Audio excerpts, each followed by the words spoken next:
Siempre que terminamos un capítulo importante, nos gusta hacer una especie de chuleta, un resumen de lo que hemos hecho. He pensado que a lo mejor les interesa tener en dos vídeos todo lo que hemos dado de arte italiano, desde el Duecento hasta el Barroco. A esto le vamos a llamar nuestra chuleta del Barroco. Vamos a ver, nuestra chuleta del arte italiano del Duecento al Barroco. La daremos en 2 semanas y bueno, pues este vídeo no sé si les va a ser de utilidad. Yo espero que sí que les sea de utilidad.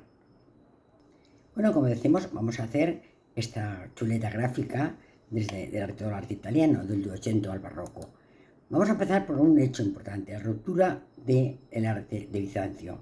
El prerrenacimiento se inicia en el Duecento con este acontecimiento. El arte se separa del arte bizantino y empieza a elaborar un arte propio del mundo de la península itálica.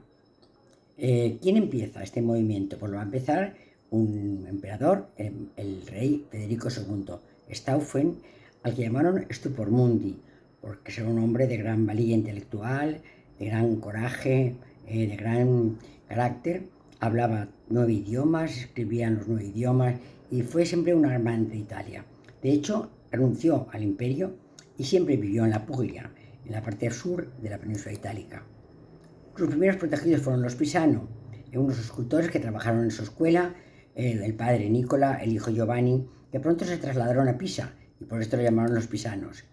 Estuvieron en Pisa y tuvieron interés en conocer los sarcófagos romanos del cementerio de Pisa y pudieron encontrar una serie de bellísimas obras de arte del mundo romano, los cuales intentaron copiar. Una de ellas fue los 12 trabajos de Hércules. Ellos copian, ellos no hacen una interpretación y un arte nuevo, ni siquiera quieren hacer una innovación, no hacen más que ser unos plagistas. Y estos trabajos maravillosos que ellos encuentran en los sarcófagos romanos del cementerio de Pisa, los trasladan a sus púlpitos. Y aquí tenemos el primer púlpito que se hace, que es el púlpito del Baptisterio de Pisa, contando la vida de Cristo por Nicola Pisano. Segundo obra de arte de Nicola Pisano va a ser el arca para guardar los restos de Santo Domingo, que se encuentra en la ciudad de Bolonia. También terminó su obra ya siendo una persona mayor, elaborando esta maravillosa fontana Maggiore que se encuentra en la plaza de Perugia.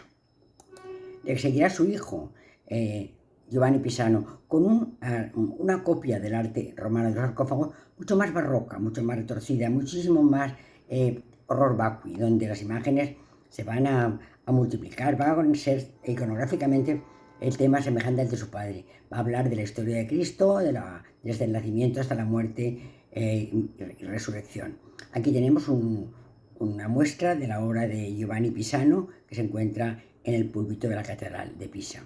Pero quizás su obra maestra va a ser esta, que es la Catedral de Siena, el púlpito de la Catedral de Siena, donde en paneles maravillosos cuenta la historia de Cristo, separada por profetas, y en la parte de abajo tenemos a 4 animales que sujetan el púlpito y en el centro las virtudes.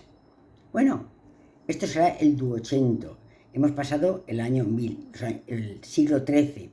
Y vamos a empezar ya lo que se llamará el prerrenacimiento italiano de verdad, con el Trecento italiano. Vamos a tener 2 escuelas, la escuela de Siena y la escuela de Florencia. En la escuela de Siena, que vamos a ver cuáles son sus artistas más importantes. Esto es la plaza del campo de Siena y esto es el Palacio del Popolo de Siena. Bueno, pues los artistas importantes del Trecento sienés van a ser Tuccio di Buonasegna, Simone Martini, Ambrosio Lorenzetti y Pietro Lorenzetti. También se llamará a esta etapa los primitivos italianos, refiriéndose a primitivos en cuanto a primitivos desde el punto de vista del Renacimiento. Aquí tenemos la catedral de Siena, para cuyo retablo mayor elaboró una bellísima retablo, Duccio di Buonasegna, que se puede considerar el maestro de todos ellos. Aquí tenemos el retablo, en el centro la Virgen rodeada de santos y apóstoles, en la parte superior escenas de la vida de María, desde la Anunciación hasta la Dormición, pasando por su muerte, y en la parte inferior escenas de la vida de Cristo, Y en la parte en los ápices, en las picos del mundo del gótico, de este encuadre, de este retablo prerrenaciente, aparecen los ángeles. La parte posterior nos hace un relato de toda la vida de Cristo, con todos los milagros y todos los momentos importantes de la vida de Cristo, desde la última cena, la crucifixión. Vemos muchísimos de los retablos que nos recordarán, pues, sobre todo la pasión de Cristo. En la parte de arriba otra vez reproduce la última cena, también escenas de la pasión. Otro de los artistas es, ya hemos dicho, Lucio di Buonasegna, va a ser el maestro. Otro importante va a ser Simone Martini. Simone Martini va a ser quizá un poco más elegante, más gótico, aunque nos muestra esta maravillosa imagen de la Virgen rodeada de santos y apóstoles, bajo un tono muy renaciente, y donde aparece la Virgen sentada en un trono de aspecto gótico todavía, con estos gabletes, con estos pináculos, con sus cárdinas, pero en cambio parecía un acompañamiento que ya se puede considerar del Trecento. También es de Simone Martini este extraño retrato del capitán Ludovico da Fogliano entre sus dos ciudades conquistadas. Se encuentran ambas en el Palacio del Popolo de Siena. Aquí tenemos una maravillosa obra de Simone Martini, que es una anunciación donde el gótico y el renacimiento están todavía muy presentes. Fundamentalmente el gótico, la estructura es gótica, con los pináculos, los gabletes, las cárdinas, los arcos apuntados, la tracería gótica, el ángel gótico, el hortus conclusus, que es el signo de la Virgen, la pureza de la Virgen como huerto cerrado, el ángel. Quizá lo único renaciente en esta maravillosa anunciación va a ser el asiento donde la Virgen se deposita, y quizá en la postura de la Virgen con un pequeño escorzo adelantando su hombro derecho. Es una obra maravillosa que se encuentra en los Uffizi, en Florencia. Bueno, y quizá algo también maravilloso de los hermanos Lorenzetti, de Ambrosio y de Pietro, es esta sala de I9 que se encuentra en el Palacio del Popolo de Siena. Es una pintura civil, quizás es la primera pintura civil que se va a dar en Italia, y entonces tiene muchísimo mérito porque nos va a contar un poco la vida de aquella ciudad en aquel momento. Tiene dos partes, una parte que es el buen gobernante y otra parte que es el mal gobernante. Realmente la sala de I9 es esto, donde se reunía el gobierno de la ciudad de Siena, y se quiere hacer una especie de alabanza de lo que ocurre en una ciudad cuando la persona que la dirige es un gobernante rodeado de las virtudes: magnanimidad, templanza, justicia, paciencia, fortaleza, donde los súbditos se acercan a él y otros súbditos obedecen sus normas. Un gobernante sabio, un gobernante justo. Ese traerá consigo una ciudad floreciente, que la estamos viendo aquí, donde la gente se casa, baila, pasea, vende, comercia, hace obras de restauración de la ciudad. Y por la otra pared va a ser el gobernante malo, el gobernante que va a ser tirano, soberbio, que se vanaglorie y que sea avaro. Este gobernante va a traer la desgracia a la ciudad, y esto va a ser visto también en una de las paredes de la sala de I9. Nos trasladamos a Florencia, porque ya vamos a empezar nuestro 400, que es realmente el momento en que empieza el Renacimiento. Bueno, pues, pero antes de eso hemos de hacernos un recuerdo al más grande de los pintores del Trecento, de la escuela florentina. Es decir, la escuela de Florencia del Trecento va a estar representada por Giotto y por su capilla, la capilla Scrovegni de Padua. Es una capilla que es encargada por el hijo de Scrovegni, que surgió un comerciante, y el hijo quiere redimir sus pecados como comerciante, entonces le va a dedicar esta capilla que pinta el Giotto. El tema iconográfico es la vida de la Virgen, la vida de Jesús, en tres niveles: un nivel superior, un nivel medio, un nivel inferior, y en el frontis, en la parte posterior, aparece un juicio final. Es una de las cosas de la historia del arte que, si uno no ha visto, tiene que ir a ver, porque realmente es bellísimo. Una escena de la capilla Scrovegni, el nacimiento de la Virgen. Otra escena los desposorios de la Virgen, San José, con su palma florecida, lo que indica que estaba por encima de todos los demás pretendientes, el beso de Judas, donde aparece estas lanzas como preludio a la rendición de Breda, de Velázquez, por ejemplo.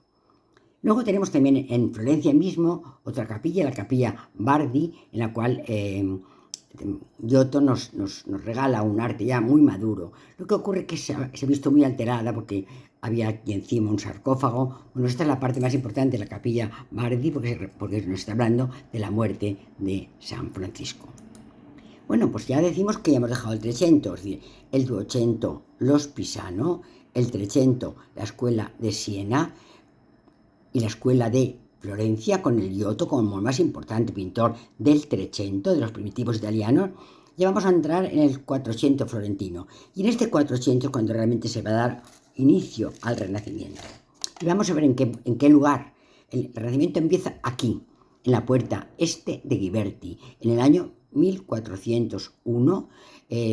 Los gremios de Florencia le encargan a Ghiberti que haga una puerta para el baptisterio.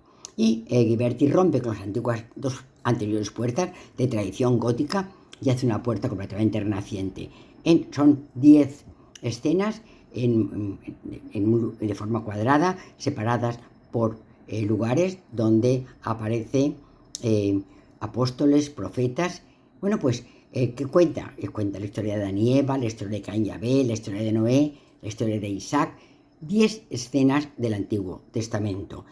Por su volumen, por su perspectiva. La perspectiva es una de las características fundamentales del Renacimiento, y aquí la vamos a ver claramente en este templo que aparece detrás de Salomón y de la reina de Saba. Es decir, la perspectiva arquitectónica aquí ya ha dado un paso importantísimo, con lo cual decimos que la primera obra del Renacimiento va a ser la puerta este del baptisterio de Florencia, obra de Ghiberti. Bueno, detrás viene Donatello, el gran escultor del 400 florentino, y aquí vemos a su David de mármol, aún un poco con el estilo gótico. Esto es una cantoría, hay dos cantorías en la catedral, ahora están en el Museo del Duomo, antes estaban en la catedral de Florencia, y esta es la de Donatello, donde la furia, el movimiento, el baile, aparece ya en este friso también elaborado, arquitrabe, friso y cornisa, y aparecen los elementos apeados en grandes mensuras. Esta es una adoración, una anunciación que aparece en que encontramos en la Santa Croce. La cabeza del ángel, de la Virgen, y del ángel no pueden ser más renacientes. Es decir, la pilastra, el capitel, arquitrabe, friso y cornisa, ya estamos plenamente en un mundo renaciente.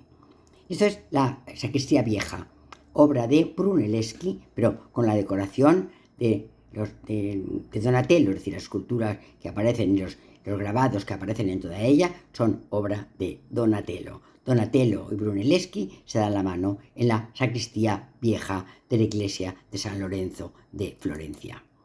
Bueno, y el David de bronce de Donatello, una especie de sorpresa.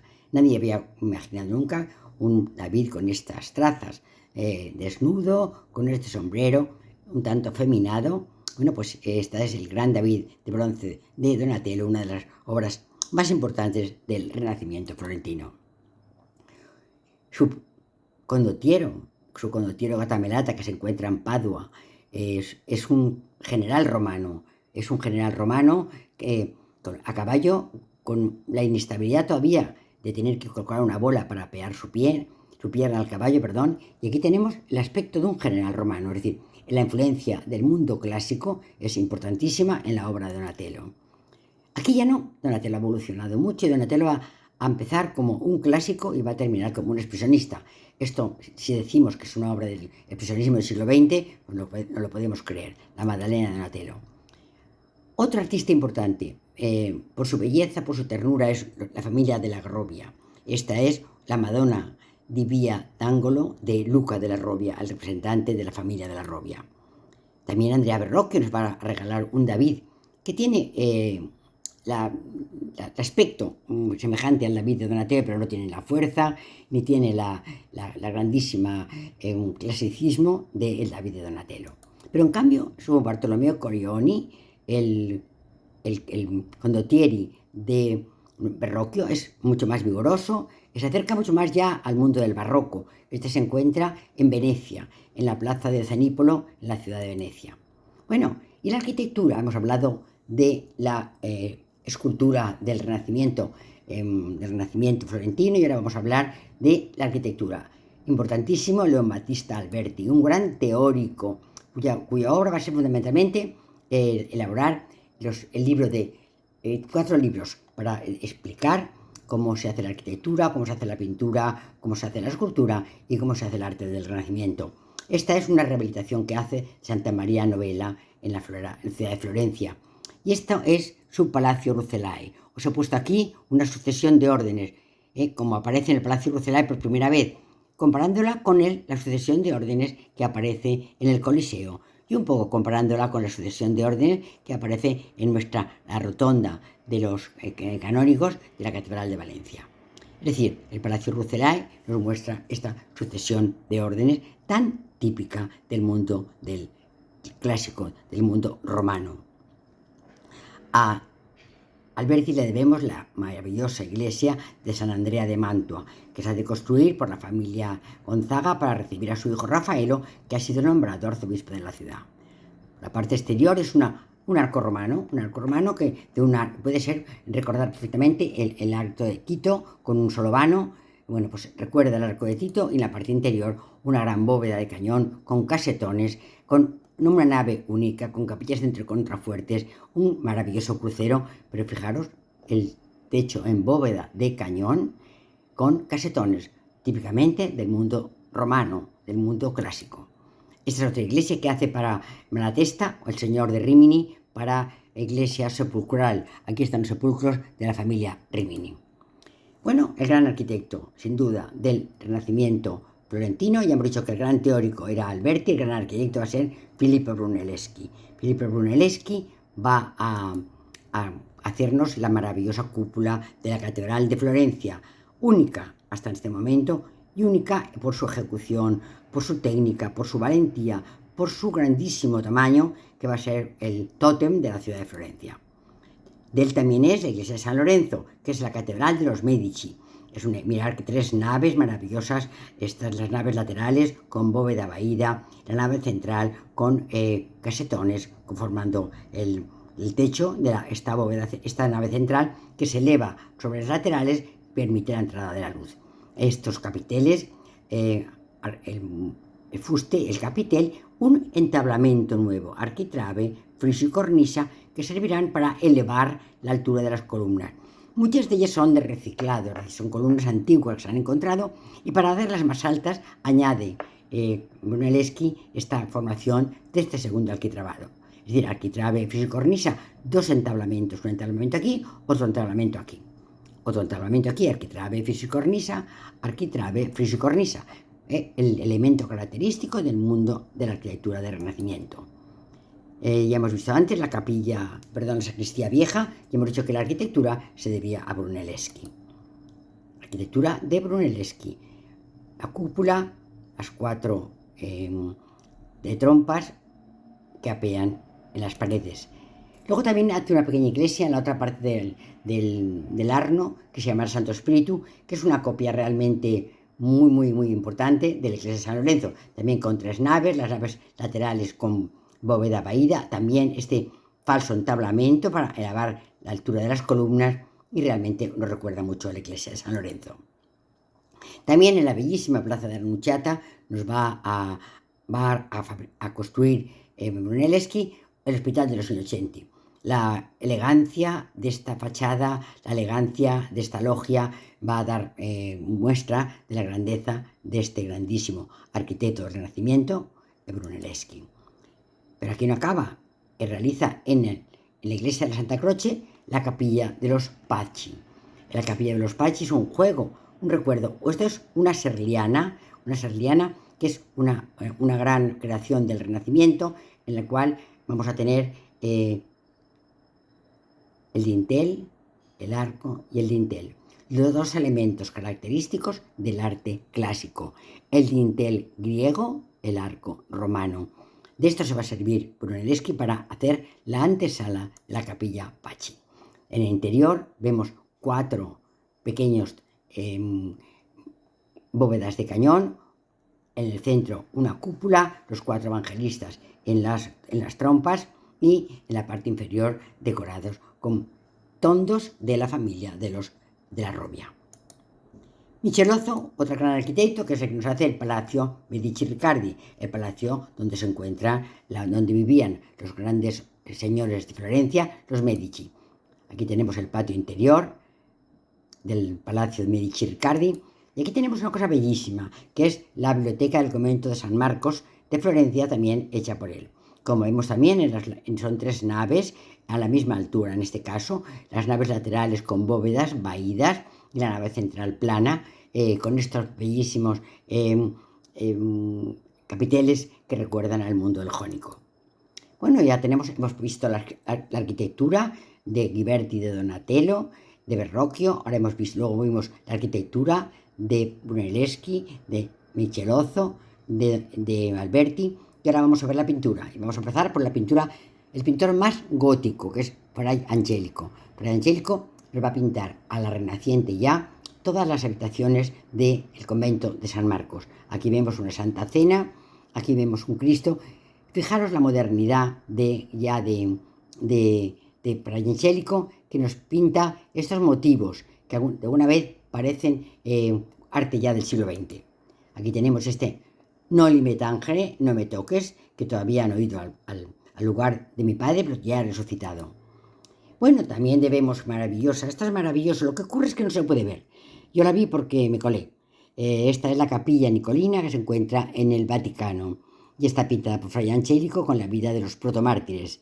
Aquí tenemos la vida de San Esteban, maravillosamente pintada por un Fray Angelico ya renaciente, donde la perspectiva va a tomar ya una importancia decisiva y va a abandonar ya el mundo gótico que utilizó en el convento de San Marcos.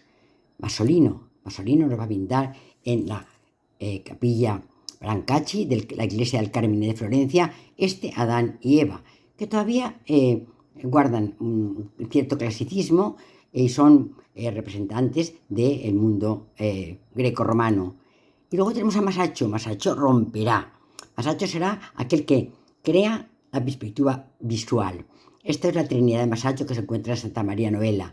Fijaros la belleza de este bóveda de cañón acasetonado, la perspectiva del Padre, del Hijo y del Espíritu Santo, los 2 donantes que ya han tomado el tamaño de las figuras de la Virgen y de San Juan Bautista. Además de esto, pintará la mayor parte de la capilla Brancacci con una evolución extraordinaria frente a Masolino. Aquí tenemos la expulsión de Adán y Eva de Masaccio. Recordamos la de Masolino y esto es el precio de la moneda, es decir, le preguntan a Cristo, ¿a quién pagamos? ¿A ti o pagamos a César? Y Cristo contesta, dad a César lo que es de César y dad a Dios lo que es de Dios. Pintura maravillosa de Masolino, el tributo de la moneda. Una escena que tiene tres momentos.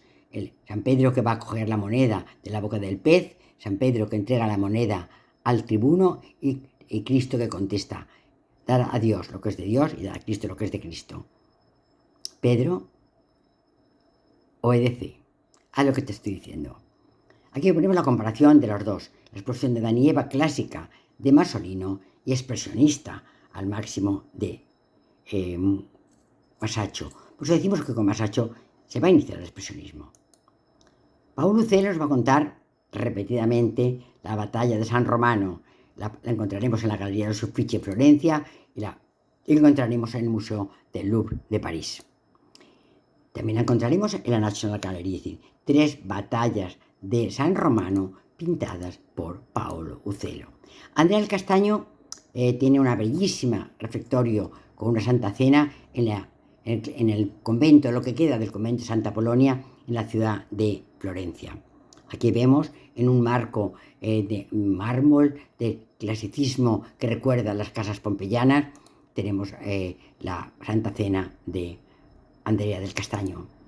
A Piero de la Francesca, aquí tenemos la Madonna del Parto, que se encuentra en Montecchi, una virgen embarazada, un tema muy extraño, pero es que está conmemorando la muerte de una chica que murió de parto, y su padre encargó a Piero que hiciese una virgen a punto de parir. El bautismo de Cristo, donde aparece el Cristo bautizándose y los demás que van a ser bautizados preparándose para recibir las aguas de San Juan Bautista. La flagelación, donde la perspectiva renaciente no puede ser más evidente. Y luego nos encontramos en Arezzo, una de las maravillas del arte universal, que es la capilla de la Santa Croce, donde se cuenta la leyenda de la Vera Croce, que es una leyenda basada en la leyenda dorada de la vorágine, y que cuenta la historia de el leño donde murió, bajo el que murió Adán y sobre el que va a morir Cristo crucificado. Y Santa Elena, la madre de Constantino, que se empeña en encontrarlo a lo largo de la historia. Aquí tenemos a las sirvientas de la reina de Saba, aquí tenemos a Salomón, una bellísima reina de Saba. Aquí tenemos el sueño de Constantino. Constantino sueña en la verdadera croce. Con este signo vencerás. Y entonces, en el año 313, decreta en el decreto de Milán el fin de la persecución de la Iglesia. Aquí tenemos la victoria de Constantino sobre Magencio en el puente Emilio, lo que hará él, lo que le hará emperador del Imperio Romano. La batalla del puente Emilio. Esta es también de Piero de la Francesca, la Madonna de Sinigaglia. Esta se encuentra en Urbino, pertenecía a la colección de los duques de Urbino.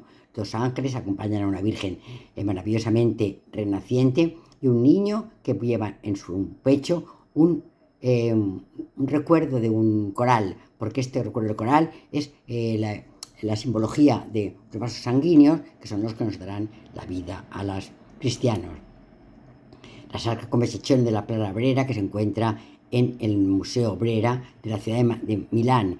Aquí vemos a Montefeltro, Federico Montefeltro, como donante de este bellísimo cuadro, en esta maravillosa estructura completamente renaciente. La venera el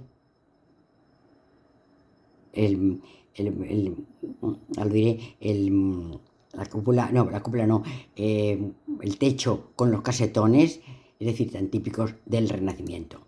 Los duques de Urbino, que se encuentran en el Museo de los Uffizi, en Florencia. Bueno, Fray Filippo Lippi es el pintor de la Virgen, la bellísima Virgen con los ángeles, que se encuentra también en el Museo de los Uffizi de Florencia.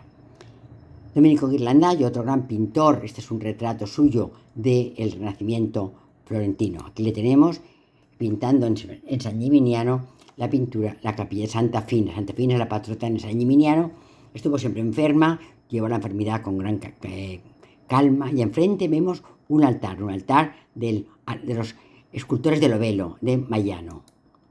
La muerte de Santa Fina, asistida por su doncella y acompañada de los mandatarios de la ciudad. Al fondo, las torres de la ciudad de San Gimignano. Bellísima imagen de Santa Fina de Ghirlandaio. Bueno, también le debemos a Ghirlandaio la capilla Tornabuoni de Santa María Novella. Es la capilla del ábside de Santa María Novella. A la parte izquierda cuenta la vida de la Virgen, a la parte derecha la vida de San Juan Bautista. Realmente es un lugar de una belleza extraordinaria. Yo les aconsejo que si van a Florencia no dejen de ir a Santa María Novella y no dejen de pararse y leer con calma este ábside maravilloso de Ghirlandaio. El nacimiento de la Virgen, Santa Ana, la Virgen que está siendo alabada, el friso con los putis y el abrazo en la puerta dorada. Estas señoras que acompañan a la Virgen en su nacimiento son señoras de la familia, de familias importantes de la ciudad de Florencia de aquel momento. Los Tornabuoni están representados en esta familia. Bueno, a Peruccio le debemos esta maravillosa entrega de las llaves de Cristo a San Pedro, con este equilibrio, con esta proporción tan renaciente. Es decir, 3 edificios renacientes y un gran friso que nos enseña la entrega de las llaves a San Pedro. Pinturicchio pinta la maravillosa biblioteca piccolomina de la Catedral de Siena. El Papa Piccolomino va a encargar a este pintor que pinte esta. Pío II Piccolomino es quizá el primer papa renacentista de verdad, y le encarga a Pinturicchio que le haga esta capilla con su vida, con su historia. Y esto es una de las obras también que no se pueden olvidar. En Orvieto, en la Catedral de Orvieto, la capilla de San Bricio, donde Luca Signorelli nos hablará del juicio final. Y será el preámbulo de Miguel Ángel. Mirar, estas figuras que aparecen en las capillas de San Bricio van a anunciar la llegada de Miguel Ángel.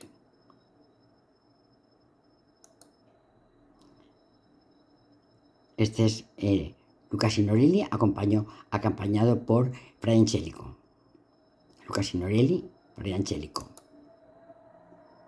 El demonio que está tentando a Cristo le está diciendo: no lo hagas, no lo hagas, es que no, haz esto, la tentación.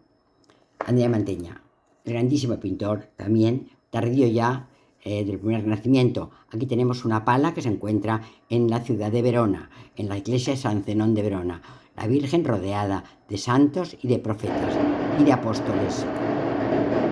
La Virgen, las bellas guirnaldas, santos, apóstolos Pedro y Pablo.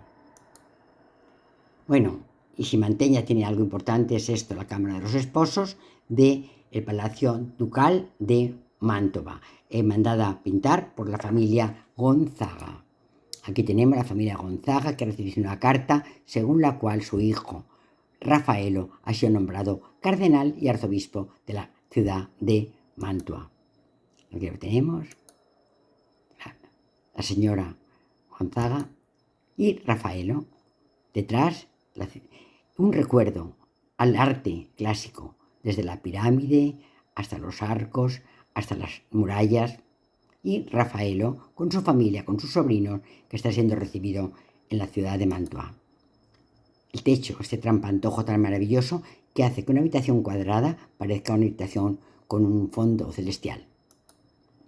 Y de Mantegna no podemos olvidar el Cristo de Mantegna. Este escorzo ya va a ser un anuncio claro del mundo del barroco. Bellísimo naturalismo a las mujeres que lo acompañan. Bueno, ya vamos a acabar con el Quinquecento romano. Hablaremos de Bramante, el arquitecto que hace todavía en Roma Renacimiento. Este Renacimiento romano del Quinquecento se ve completamente representado en el templete de Bramante que se encuentra en San Pietro in Montorio. Un templete dórico con un entablamento con arquitrabe, friso y cornisa, y en el friso triglifos y metopas, como bien corresponde a este arte dórico. Otro claustro maravilloso de Bramante que se encuentra ya en la ciudad de Roma. Es decir, le vemos aquí una sucesión de órdenes, un orden jónico y un orden corintio, en el patio, en el claustro de Bramante de la iglesia de Santa María. Aquí lo vemos. Bueno, Miguel Ángel es el gran arquitecto del Quinquecento y esto es su gran obra maestra. Como arquitecto va a regalarnos la cúpula de San Pedro. Él está haciendo la tumba de Julio II, pero el Papa decide que es más importante que haga la cúpula esta y abandone su tumba. Esta es mi familia delante de en la plaza de San Pedro, delante de la cúpula de Miguel Ángel. Maravillosa cúpula. La biblioteca laurentiana que se encuentra en el claustro de la iglesia de San Lorenzo de Florencia. La sacristía nueva, San Lorenzo, también obra de Miguel Ángel.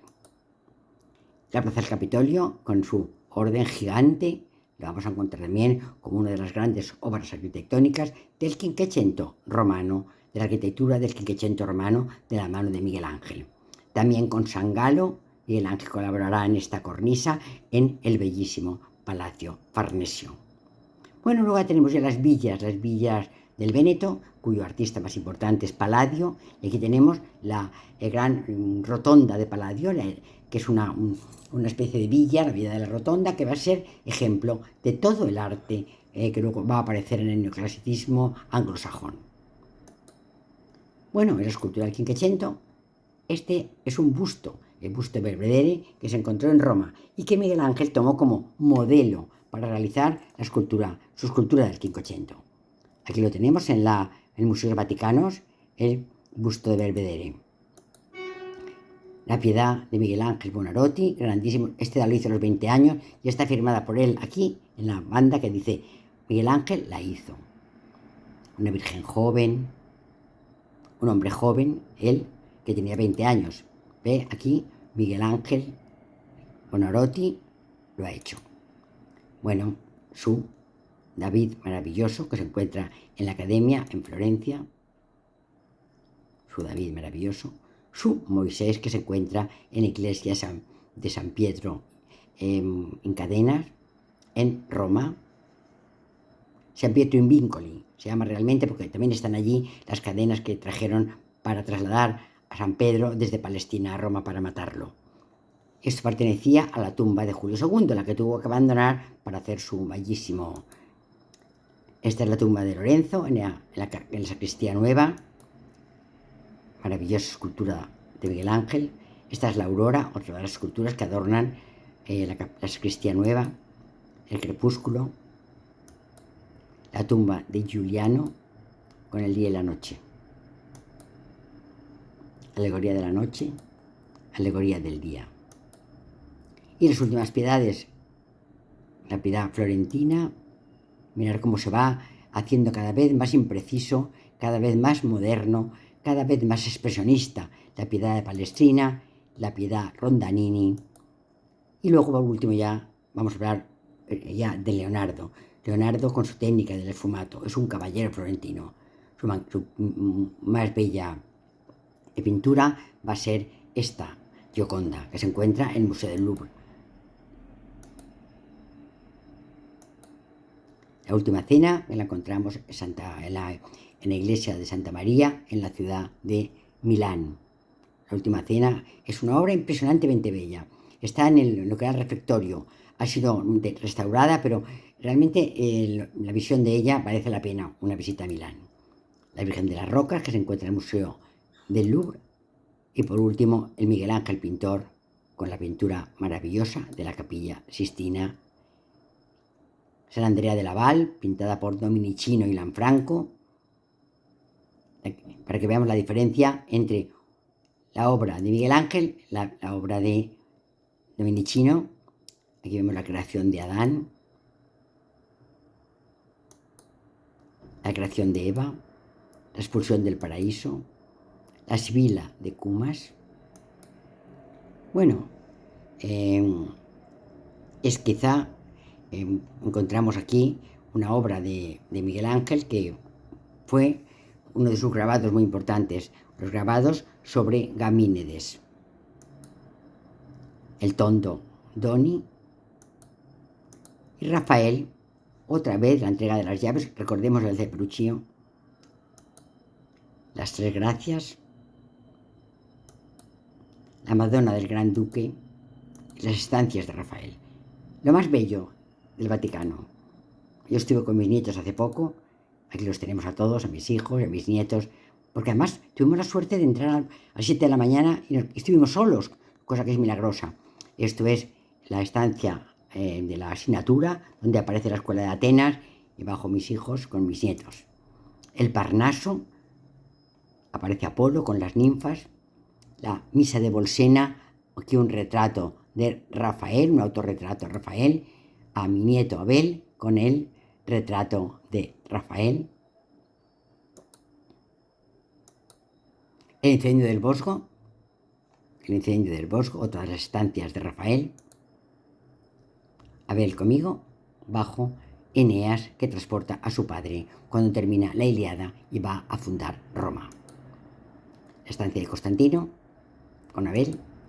Y luego en el Palacio de Farnesio, en la villa farnesina, en la villa de Chigi, aparece esta bella obra mitológica de Rafael con esta hermosísima Galatea. Muchas gracias, no sé si les ha sido de útil, se he contado, pero bueno, ya hemos dicho, es una chuleta de la mitad del arte italiano, desde el 200 hasta el barroco. El próximo día haremos la segunda parte. Muchas gracias.